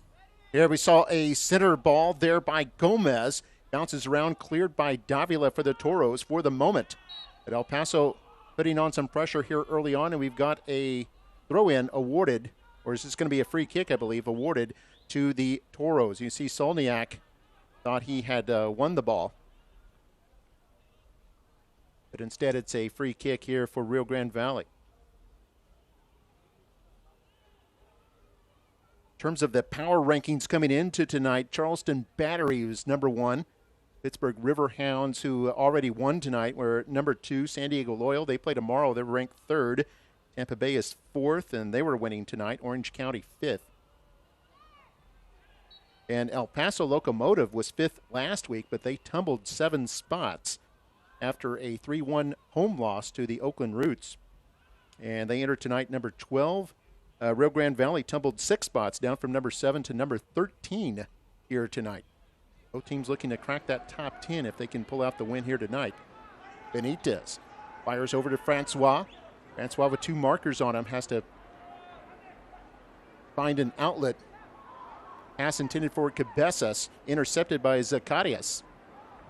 El Paso trying to get something going here. Still looking for that equalizer after falling behind in the 34th minute. This is Petrovic. Petrovic able to beat his marker, center the ball for Solniak. A heavy touch there, may have been trying to get it to Zacarias, and the Toros able to intercept.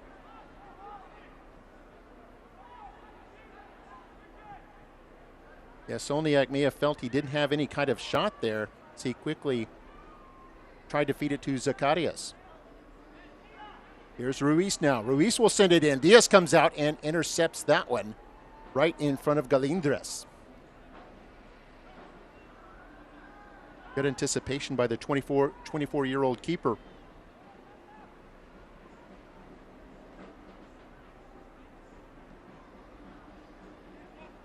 Goals tonight for El Paso Locomotive. We have Solniak with a penalty kick. Josue Gomez has also scored.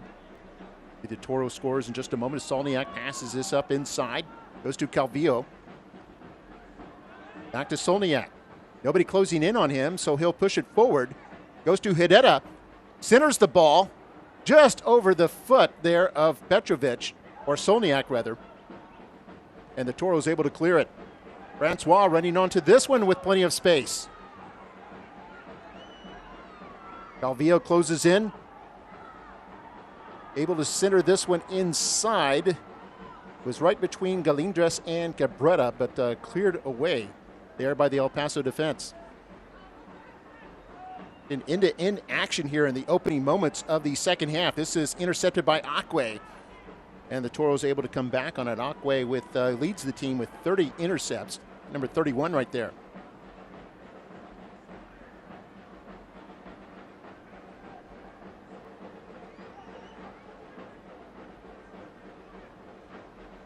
We didn't see the possession time in the first half, Brian, but I know the stats as of late, the Toros have generally been more successful without the ball, haven't they? Yeah, it looked like we saw a little different outcome there in the first half. I believe if we were able to drill in those stats, you're going to see that Rio Grande Valley was the aggressor and was probably ahead in time of possession. It seemed like every time you looked up, it was Rio Grande Valley driving with the ball and applying some nice pressure with their attack against the El Paso Locomotive. On the other side, El Paso had found some real success by standing over the ball and really controlling pace of play on the year. Ricketts centers that one. Galindres just misses, and Diaz able to stab that one. Diaz still keeping busy in that El Paso net. And yeah, El Paso, a team that usually likes to control possession a little more than we've seen. But perhaps an adjustment on both sides, coming off of having seen each other once before with that draw out in El Paso, making little adjustments to their attack in the first half. I think in both cases, you're pretty happy with what you had offensively. 3 goals for Rio Grande Valley, 2 for El Paso. Nothing to shrug at offensively.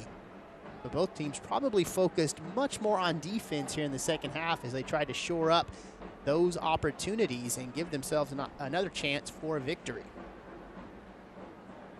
Toros have a 2-match win streak here at HEB Park. And as we've mentioned, El Paso Locomotive has yet to lose on the road this season.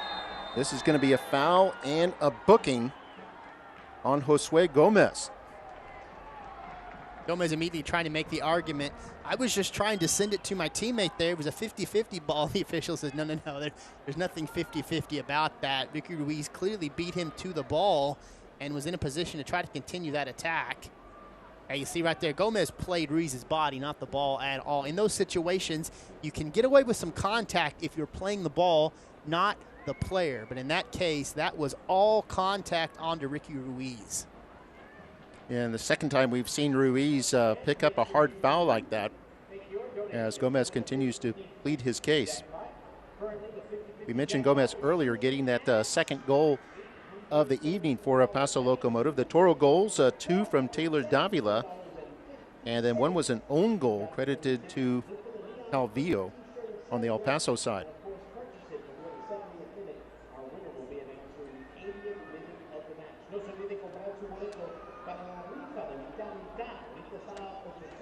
And good sportsmanship there by Gomez.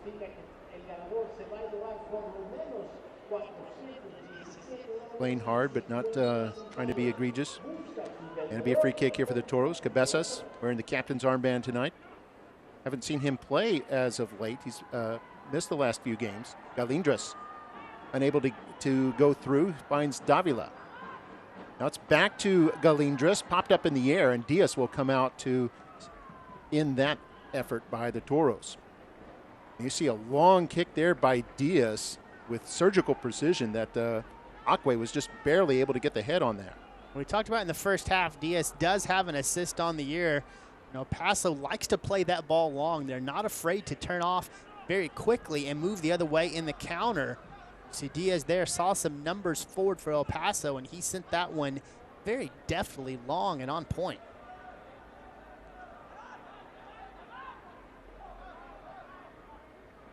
And there is Carrillo forced to retreat back.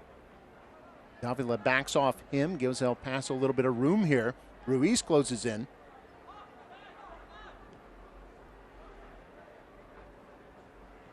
Now it's going to go to the center back, Pavkovic, who's out of Hungary, 26-year-old defender.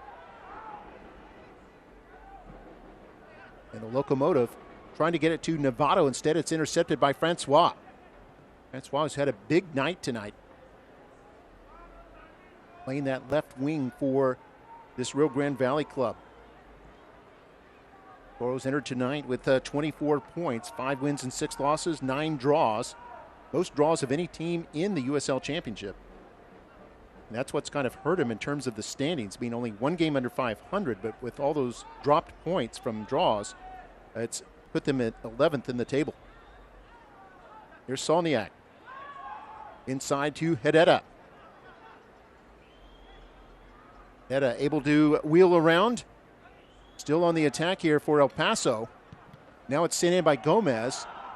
And Derek comes out to grab that one after it kind of took a bounce off the back of Benitez of the Toros.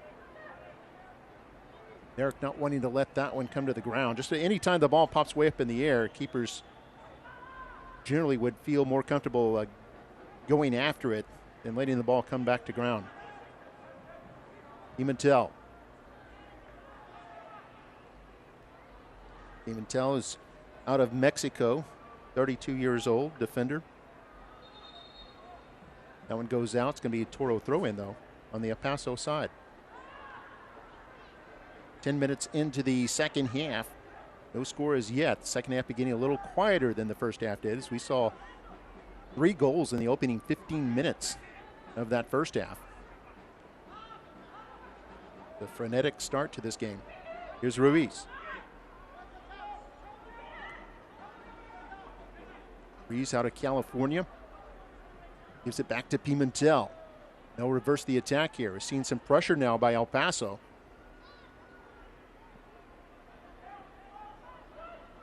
Now Cabezas. His pass looked like it was intended for Ruiz. Skips past him. And now it's the Locomotive back on the attack. El Paso missing the playoffs last year after making it the previous 3 years. They first entered the USL back in 2019. And like I said, had made the playoffs all 3 years of their existence in the USL Championship until missing last season. See Gomez knocked down there. Cabezas able to upend him. And here in the open field is Galindras. This is going to be offside, though. Offside flag has come up. Boy, that looked Really pretty there for a moment as the Toros nearly set up Galindres perfectly. Third offside flag we've seen against the Toros tonight. That's one thing to watch if you're El Paso. Galindres does have the habit of breaking just a little bit early.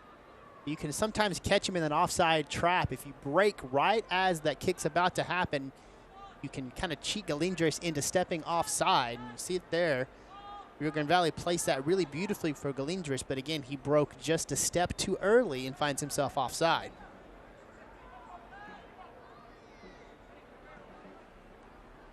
As Novato had it poked away from him by Francois. Now Ruiz with the ball at his feet. Moving inside, draws 3 markers. And his pass intended for Cabrera was too far behind him. And the Locomotive have it back. 3-2 our score. All 5 goals coming in the game's opening 34 minutes. We've got a free kick here awarded to the Toros. We've got I think that's Cabezas in pain right now. That's really tough for Rio Grande Valley. You just got Cabezas back from injury. See the look on his face. We may see our first sub here tonight. Yeah, that's tough. See, he's sliding down to play that ball and ends up kind of one-on-one with Novato. And as Novato slides in, Cabezas' legs just get kind of buckled under him. Got full body weight and pressure applied coming both directions. An immovable object hits an unstoppable force. Those do not tickle. Yep, they're painful. That was Novato, the Spanish defender we saw committed the foul. It's 9 fouls against El Paso Locomotive, 5 called on the Toros so far. This is Ruiz. Back to Cabezas, who stays on the pitch. Benitez. Almost lost his balance for a second. Now Francois with it. Weaving through traffic. Finds Davila. Davila with 2 goals tonight. Quickly feeds Ricketts. And now Cabrera with it. Team's goal leader moves into the area. Finds Galindres. Galindres unable to get turned, but there's a shot and a goal! Toros move 2 goals in front. It's Wilmer Cabrera with his 7th of the year. Wilmer Cabrera has just been spectacular. When he found his form this season, the goals have come in droves. Cabrera strikes there. 6 goals in the last 9 matches. Rio Grande Valley now doubling up El Paso. That's a spectacular pass by Galindres. Pulls the defenders over. Cabrera comes in. Nice strike with that left foot. And that's in before Diaz even knows it's coming. That would be Galindres' 2nd assist here tonight. He assisted on the first goal by Davila and on that goal by Cabrera. And now we'll see our first substitution. It's going to be made by the Locomotive. So Eric McHugh is going to come in. He's going to replace Carrillo. Additionally, coming in for the Locomotive will be Miles Lyons.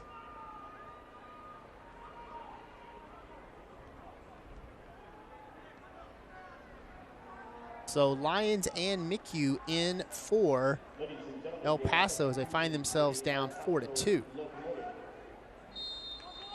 Yes, 3 unanswered goals now by Rio Grande Valley. They were down 2-1 at one point and now lead 4-2. And that's also a season high for the Toros.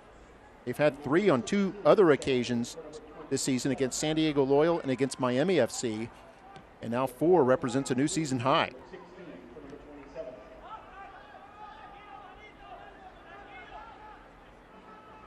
That's 4 goals on 12 shots. That'll really help their conversion percentage as well, as they were near the bottom of the league in terms of converting shots into goals.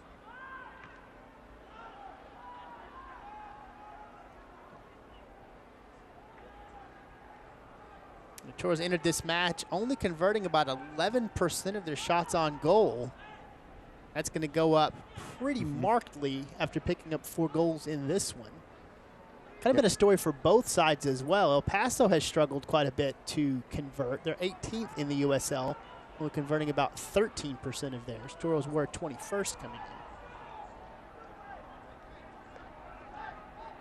in. Yeah, I think New Mexico United, kind of the gold standard in terms of conversions at this point at 21%. Solniak tried with the back heel, intercepted by the Toros. Pimentel, who got a foot on that one, and back come the Toros now. They've had 3 unanswered goals. Looking for a 4th maybe. And a 5th overall as Francois sends it to Davila. Now Francois again, able to get turned and finds Ruiz.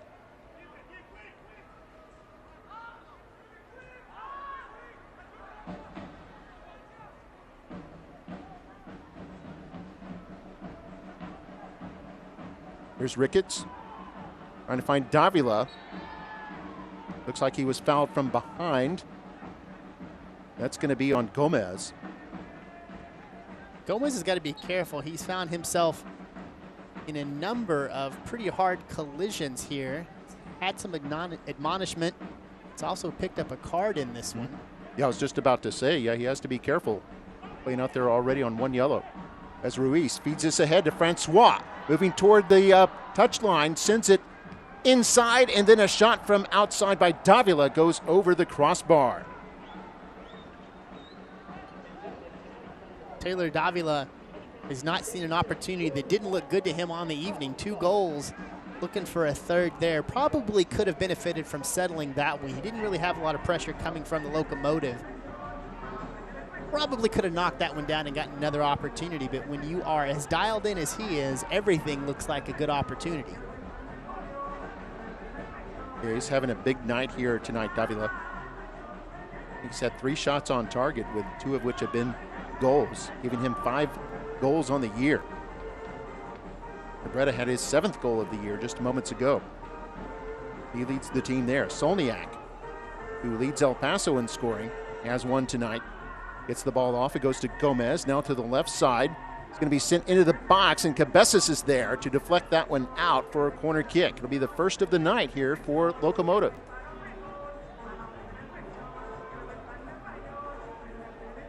We've seen a couple of really nice opportunities from El Paso on the counter. In fact, each of their 2 goals on the evening have come off of strong counter opportunities. This will be Calvillo taking the corner. It's going to bend inward, and Derek is out there to spear that one down. There was a collision, as you saw there, with Novato, and they'll award free kick here to the Toros. With both men colliding hard here as we take another look. Well, yeah, you see, out comes Tyler Derrick, and he's trying to reach over the top of Novato. I don't think Novato actually saw Derrick there. He was too focused on what was happening above him. They both take a pretty hard tumble, and you see Novato took kind of a shot to the back of the head. Needs a moment. Tyler Derrick trying to catch his breath. Anytime you catch that cranium kind of under the ribs, it'll take the wind right out from under you. You see Tyler Derrick kind of holding those ribs and breathing deeply. The trainers always run out there with water, so players on both sides are rehydrating. We saw a hydration break in the first half. We'll probably get one here in the second half. Another look at that from a different angle. Yeah, just right there. Lots of contact with Novato and Derrick. Again, it doesn't look like Novato even sees Derrick. He's focused on what's going on in front of him, and Tyler Derrick is sweeping in from behind. 65th minute now, and a 2-goal lead here for Rio Grande Valley. Now, they do have a pretty stout defense, but 2-goal leads have not always held for them, have they? Yeah, Rio Grande Valley has had a couple of pretty good scares on the year with those 2-goal leads. In fact, against New Mexico, it looked like they were poised for a victory, but in stoppage time, New Mexico came back and put a real challenge into them, forced that one into a draw. It looks like we're going to see some more subs here in a moment. Oh, there we go. First substitution coming in here, Eric Kisner going to come in, as will Christian Pinzon. There's a look at Kisner. Additionally, Jose Torres is coming in. He'll replace Juan David Cabezas. So Cabezas is out. Galindres is out. And Galindres has had a heck of a night with 2 assists and some good looks. In zone, Kinsner and Torres will all come in for Rio Grande Valley. The coach Wilmer Cabrera there. His son, Wilmer Cabrera Jr., scoring that 4th goal here tonight. Cabezas comes off. And a couple of Toros, 2 of their veterans we haven't seen much in recent games. Juan David Cabezas playing tonight. Of course, he's off now. Now Jose Torres out there on the pitch. Long pass here, and this is onside. Goes past Ruiz and right to the hands of Benny Diaz. Toros immediately coming off of that substitution stoppage and looking to play something deep there.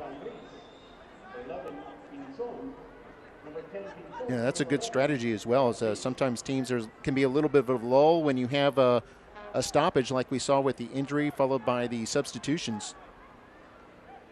Teams can sometimes be lulled asleep a little bit, and Diaz there was ready. 68th minute now. A little past the halfway point of the second half, and a 2-goal lead here for the home team, looking for their 3rd straight win at home.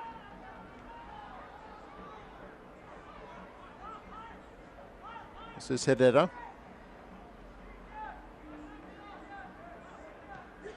Now Novato will send it to the opposite side of the pitch, and Ricketts racing forward, heads that one clear.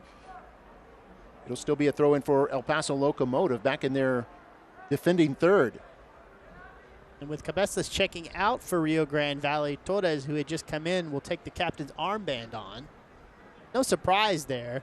Jose Torres has spent some significant time with the U.S. national team earlier in his career.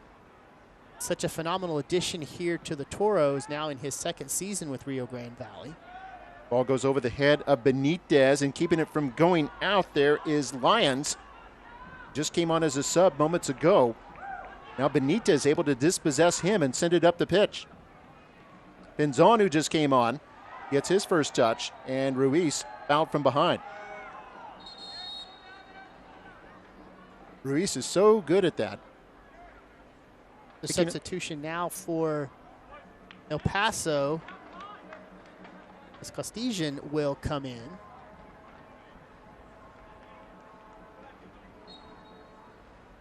Dennis Costigan, 5'10", out of Ukraine.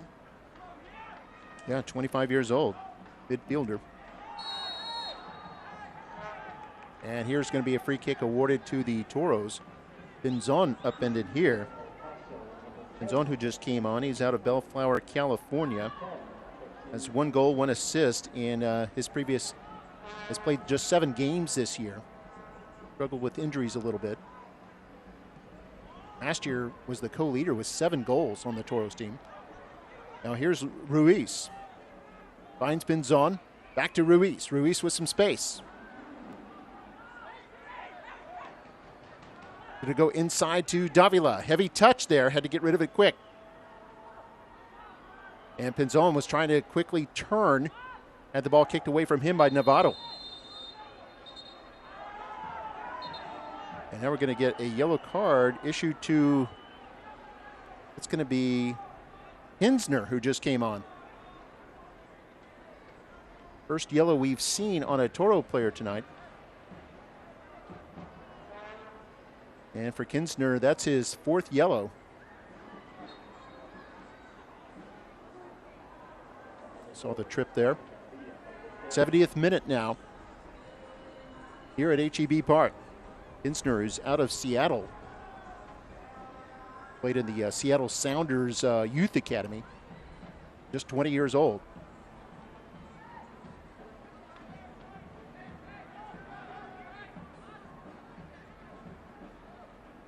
El Paso's going to pop this one up. This one's was intended for Lyons, but headed away by Benitez. Now to Davila. He finds Pinzon. Toro's back on the move here. Long pass. This goes to Ruiz now. Ruiz with 1 marker on him. Ruiz able to center the ball. This is Torres. Torres, who just came on as a sub a moment ago, had it kicked away from him, but Davila keeps the possession alive. Davila with 2 goals tonight. Drawing markers and then kicks it over to Benitez, who's moved up from his left back spot. Benzon nowhere to go, no one in the box at the moment for the Toros. So he'll retreat, pass it back up to the back line. Akwe. Toros playing keep away now. We were talking about that possession earlier, weren't we? A little bit of that prevent defense rolled out here for Rio Grande Valley. We said Toros have really been at their best of late when they've allowed their opponent to kind of set the pace of play and build off of their counter. That early aggression from Rio Grande Valley put them in a really nice spot to have the lead, and now that they're holding the lead, kind of shifting their focus to being the possessive team. So they try to melt some of this clock. Oh, and here's a good chance inside. This is Cabrera. He goes down, and they're going to award a penalty kick. This will be a penalty kick as the referee points right to the spot. And Cabrera tried to sandwich his way through 2 defenders, is upended, and it'll be a penalty kick here for the home club. That's going to go on Miles Lyons. You see, that's a spectacular job by Cabrera. He gets into the box and slows down to allow the contact to come to him. He wasn't going to split 2 defenders in that situation. The best thing you can do from attacking position is draw the contact there once you get into a spot in the box and you don't have a clear look at net. Does just that. Jose Torres is going to have a chance to have a huge impact here. Torres wearing the captain's armband, shoots and scores! Wrong-footed the keeper and slices it right there into the back of the net. And Torres puts the Toros in front 5-2. 35-year-old showing us some gymnastics out there. He's still got some leap in those legs. Rio Grande Valley having an offensive explosion here at HEV Park. Now up 5-2. Another look here at Jose Torres. He's 35, but he's got the energy. Big score there, and he tells his teammates, watch this, look what I got. Little bit of a showmanship act there. Wow, 35 years old. I'm more impressed by the gymnastics there. But it was a nice hard shot, plenty of pace. Diaz, of course, had a guess to his left. It goes to the right. But I don't know if Diaz would have been able to save it even with the correct guess, as that was perfectly placed in the low corner. Torres with his first goal of the season. And as we mentioned, Rio Grande Valley, a team typically built on their defense, came out on the evening all gas and no brakes. No let up right now from this attack, up 5-2. Yeah, we already mentioned that 4 was already a season high. Now 5 is the new season high for the Toros, either at home or away. SB Mentel's going to send that one safely out of play. We're in the 75th minute now. Toros with a 3-goal lead.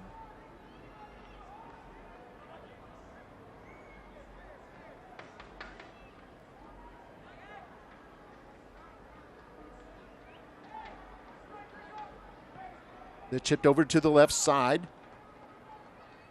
That's McHugh in there playing at center back. This one headed up by Benitez. El Paso putting on pressure, trying to keep the possession alive. And now kicked up the pitch. On this one headed back to the keeper by McHugh. That was a real good flick on there by McHugh, who's out of Sweden, just 22 years old.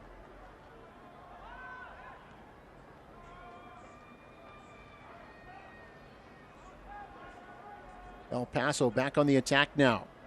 We've reached the last 15 minutes. And a 3-goal lead here for Rio Grande Valley. Strongest performance offensively by Rio Grande Valley this season. Strongest one since August the 27th, 2022, nearly a year ago. They put up a 5-0 victory against Las Vegas toward the end of the 2022 campaign. I think that was on the road, if I recall. Was it? Correct. It was in Las Vegas. They hit the jackpot that night. 5-0. They have 5-2 here. Now, I was checking to see a moment ago if the Toros had a 3-goal lead. I thought they might have against San Diego Loyal. They had a 2-goal lead in that one before giving up a goal to make it 2-1. and then they went ahead 3-1. So this is their first 3-goal lead of the season.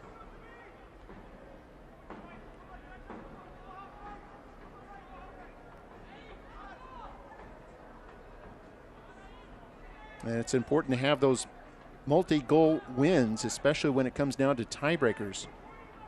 You get toward the end of the season. They'll have about 2.5 months left in the USL Championship season. That's about 10 weeks. There's a free kick awarded to El Paso Locomotive. Just the second foul on the Toros here in this second half.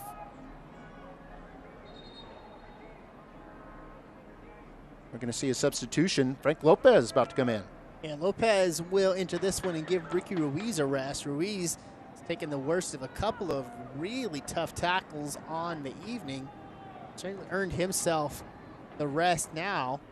Frank Lopez, as we mentioned, a very, very dynamic scorer and very difficult to push off of the ball.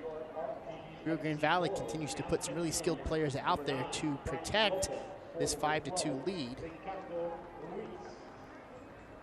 Additionally, substitution now for El Paso, as coming in is going to be Manuel Sanoop.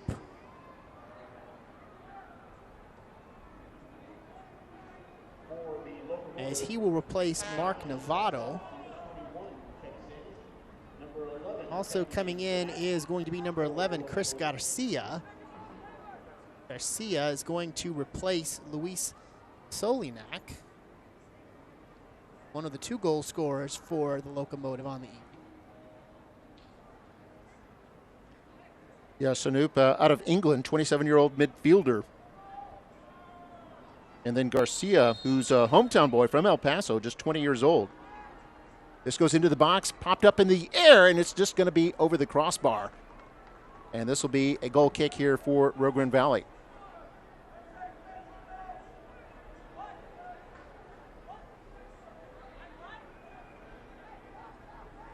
79th minute now.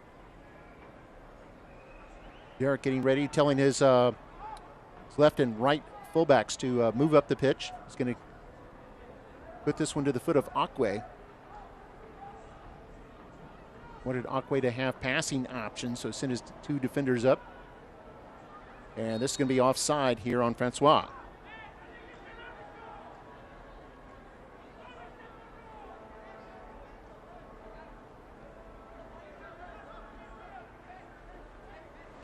Was back in play here. El Paso Locomotive had a 2-1 lead at one point. They've had 2 leads in this game at 1-0 and 2-1. But we've seen the Toros tie it up and then score 3 more. So 4 unanswered goals at one point here for Rio Grande Valley. And they now lead 5-2. Still 10 minutes and change remaining here in the second half.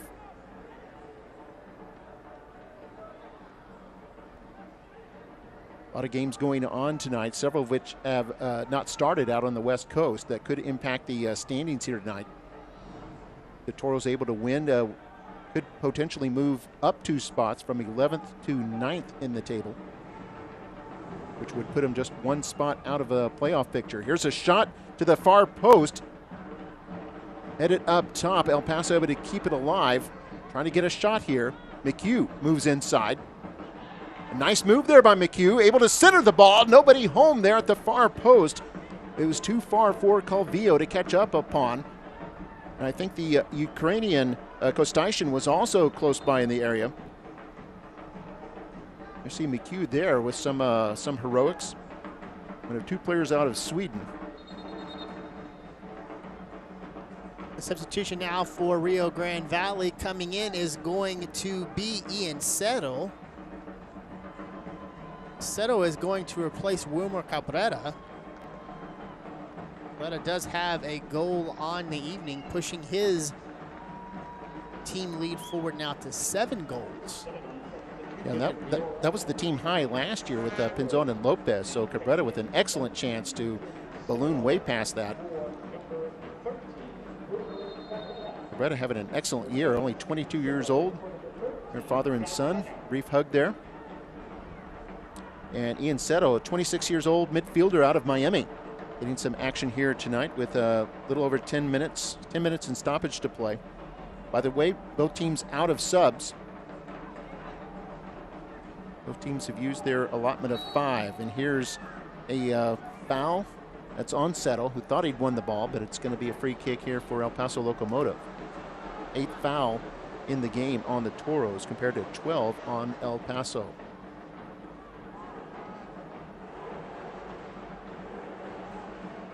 Toros winning the ball.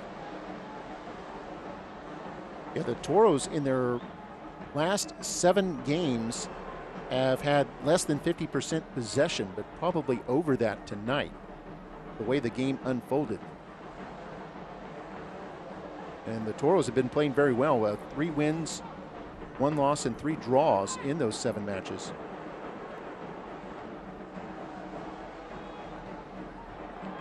See an attempted shot there, or a pass there by Pinzon. It's blocked in front by Borelli. We'll end up drawing the foul. Of course, Borelli also the captain in this one for El Paso. 5 goals by Rio Grande Valley on the night. This is now the 3rd time they've scored 5 goals here at home, 5 or more here at home. Record for goals scored by Rio Grande Valley actually dates back to their inaugural season in 2016.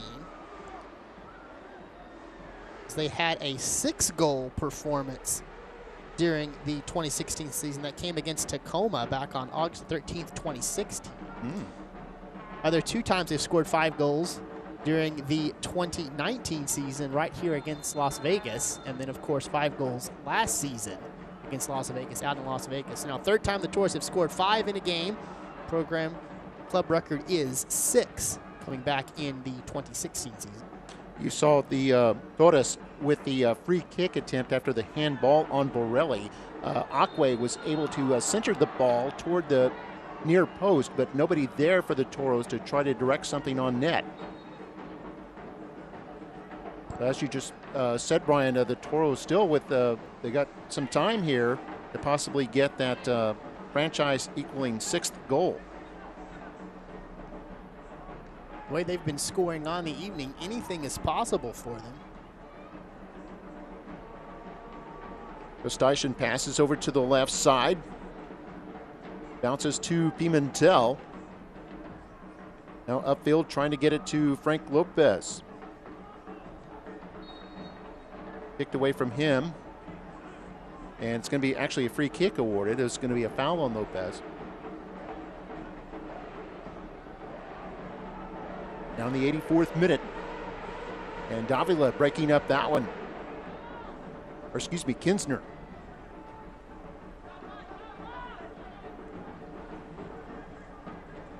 Locomotive back on the move. Her keeper Diaz coming way out of his net. Closer to the center circle than his own penalty area. Help generate a little more offense here for the Locomotive.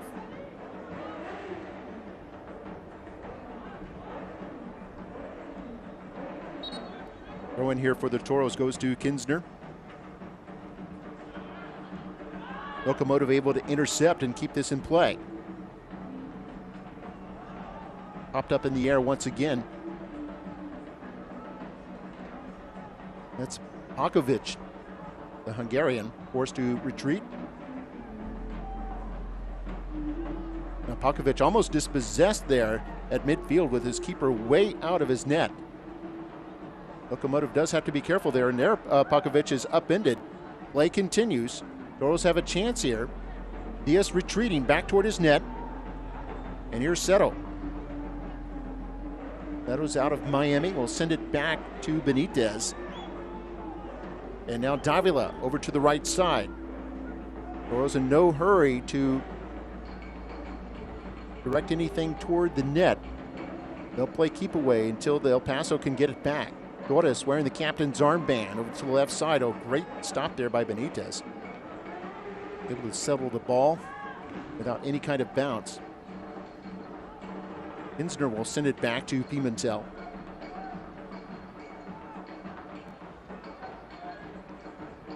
Pressure here by El Paso Locomotive. Goes back to Derek in goal. Both teams will be on the road next week. Toros will be at Las Vegas on Saturday. Also Saturday, you see the flag come up there. The El Paso Locomotive will be at Miami. Frank Lopez is going to pick up a yellow here after that check on Pakovic.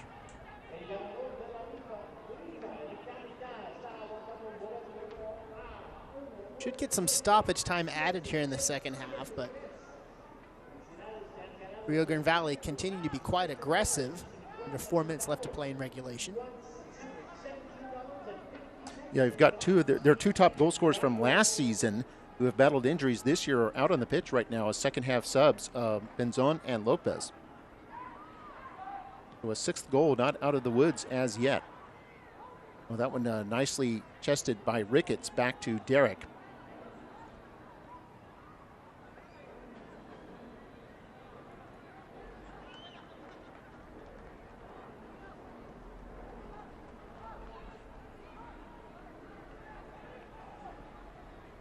Coming up at the end of the match, we'll announce our man of the match tonight. Plenty of people to choose from this evening. And we'll also have some highlights of the game. A 7-goal fest here tonight at HEB Park, at least so far. Another opportunity here for the Toros. This is Benitez, started by Pivkovic. Now Toros, a little back heel there to Ricketts. Ricketts, who's from Chattanooga, Tennessee. Came over here from the Red Wolves just like Ricky Ruiz did 2 seasons ago. Davila goes ahead. This is Ian Settle. Sends it inside. And Pinzon was almost there, but it's chipped away from him. Goes out for a corner kick. See the big grin on Pinzon's face. He knows that was eerily close. Settle placed this really well. Pinzon just shaded slightly, not able to get there and find that cross. I think that was Borelli who's able to get just a little bit of a foot on that altered the angle of the cross. Prevented any kind of goal there, but still an opportunity for Rio Grande Valley. This will be their 6th corner kick of the night. Be taken by Toros. In swinger, Diaz is out there and able to spear that one. Had a couple of teammates with him. And El Paso Locomotive will start their attack again here in the 89th minute.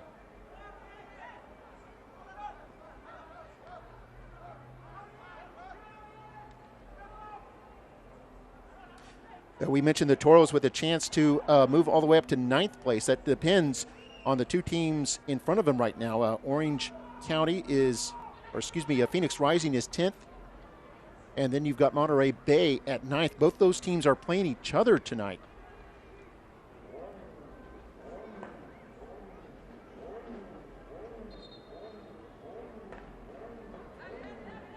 El Paso, meanwhile, had an opportunity this game. If they could have won, move all the way up to 2nd place, they would have gone up past Oakland and San Antonio. Doesn't look like that will happen. 1 point would put them in a tie with Oakland. Oakland still to play tonight. They're playing out on the West Coast. And Pimentel finds Acque. A lot of pressure here by El Paso Locomotive. We'll have a modest amount of extra time here. Here's Settle. Settle goes outside to Benitez. Benitez kind of overlapping there from his left back spot. Now played back to Davila.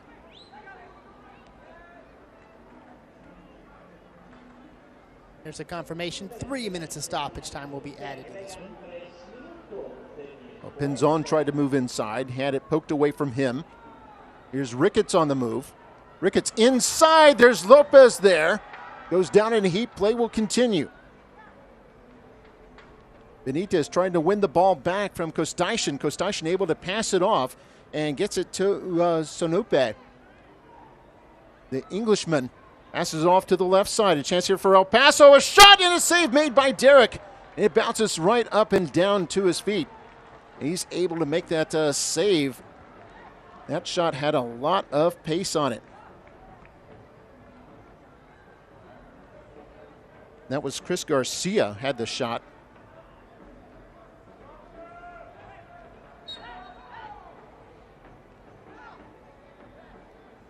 Foul called here on the Locomotive. Look at Chris Garcia, who took that last strike for El Paso. Yeah, just 20 years old. Mentioned he's a hometown player. 3 minutes to be added on. We're in the second minute of stoppage already. Toros in no hurry to put the ball back in play. Toros will win their third straight at home, and will stay unbeaten in what will be 8 of their last 9.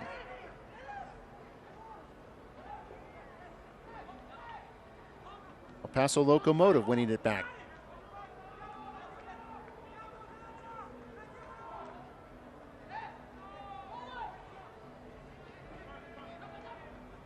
The Locomotive tonight starting a 3-game road swing here in Rio Grande Valley. They'll go to Miami next week. Their next home match will be August 19th against the Indy 11. That'll be at Southwest University Park. Corner kick here now for Locomotive. This is their second of the game. Will be taken by Kostyshin. Since it's in, Derek is out there, and there was a whistle right before that. Are they seeing a foul here?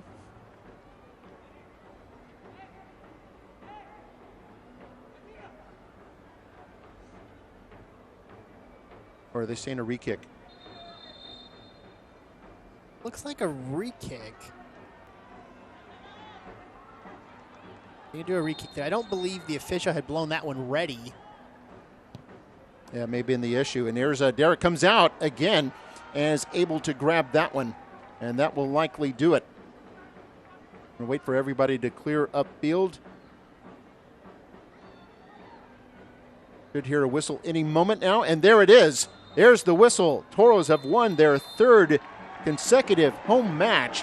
Grabbed all 3 points tonight and improved to 6-6 with 9 draws and 27 points on the season. Locomotive lose their third straight. They'll stay at 31 points. And a terrifically entertaining match. Who's our man of the match, though? I think you have to look at Taylor the Creator. Taylor Davila picks up 2 huge goals in this one, puts himself up to 5 goals on the season. That's second on the team, but more than that, he had his entire team kind of playing at their highest level. A big part of several of the scoring opportunities for Rio Grande Valley, and he got this game rolling quickly and early. First 2 goals for Rio Grande Valley came off the foot of Taylor Davila, allowed the rest of his teammates to be freed up as Rio Grande Valley rolls to their best victory of the season at 5-2. All right, we'll have a look at some highlights in just a moment. Right now, you're watching USL Championship Soccer on ESPN+. At HEB, we're inspired by Mexico. The colors, the flavors, and aromas. And we want to share them with you. So we created the HEB Mi Tienda family of products with authentic Mexican flavors, from savory marinated meats, frijoles and queso, to tamales, soft drinks, and more. HEB Mi Tienda brings you the traditional flavors you love. One more reason here, everything's better. Why choose Lone Star National Bank for your business? Because no other bank does more to support local businesses. In fact, we are the #1 lender in the Valley to small businesses. We put money to work here in our community. That helps our local businesses grow. Creating more jobs. And more opportunities for all of us. Working together. Together. We do what the little banks can't and the big banks won't. Lone Star National Bank, the Valley's bank. When it comes to our familia, we all have our own flavor and expression. At Tequila de Corralejo, we believe sharing our individuality is what makes gathering together so fun. Here's to those who stand tall and share their passion. Espinos Tires on FAR 83 has been serving the Valley for over 30 years. We offer a wide assortment of tires, wheels, and auto parts. Let us build your dream vehicle with only $49 down. No credit required. Did you know when you bank with Lone Star National Bank, you're investing in your community? by creating jobs that stimulate our local economy, creating success that we share with our community. In fact, Lone Star National Bank donates more money and more volunteers to more causes than all other area banks combined. We do what the little banks can't, and the big banks won't. Lone Star National Bank, the Valley's Bank. A season-high 5 goals tonight for the Rio Grande Valley Toros as they win at 5-2. Brian, take us through those highlights. Scoring was quick and often in the first half here. Opening goal was credited to Solianak there. That was a penalty kick. Put El Paso up 1-0. Rio Grande Valley struck about 2 minutes later. Taylor Davila finds bottom right corner. That pulls us even at 1-1. Gomez comes back and puts El Paso up 2-1, but Davila just a few moments later says, anything you can do, I can do as well. Pulls it even at 2-2.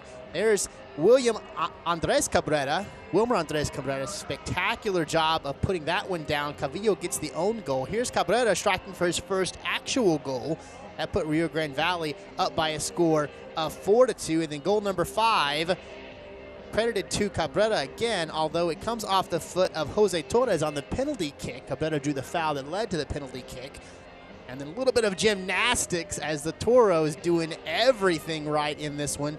They pick up a 5-2 victory. As you mentioned, Mark, their strongest offensive showing of the year, and arguably the third strongest offensive showing in club history.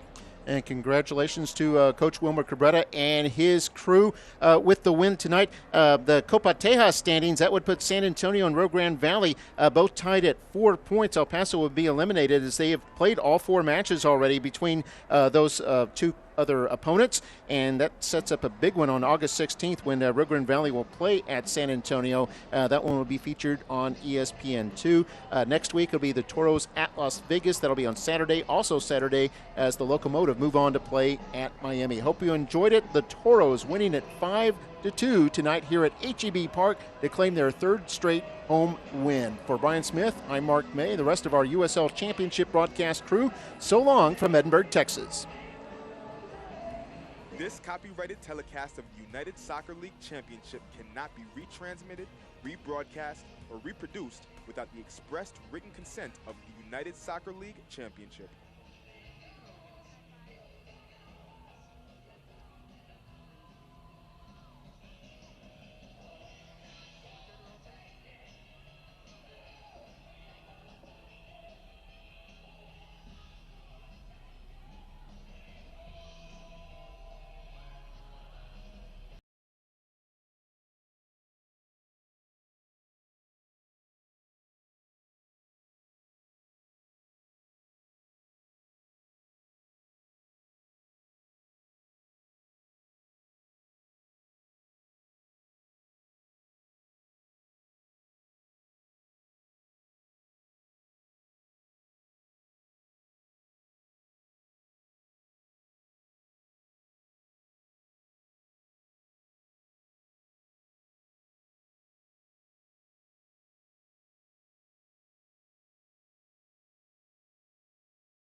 penalty this season. And you see Derek right there, ready against Solniak. These are 2 players to watch. Shot by Solniak is a goal, and the Derek right there, ready against Solniak. These are 2 players to watch. Shot by Solniak is a goal, and the right there, ready against Solniak. These are 2 players to watch. Shot by Solniak is a goal, and the right there, ready against Solniak. These are 2 players to watch. Shot by Solniak is a goal, and the right there, ready against Solniak. These are 2 players to watch. Shot by Solniak is a goal, and the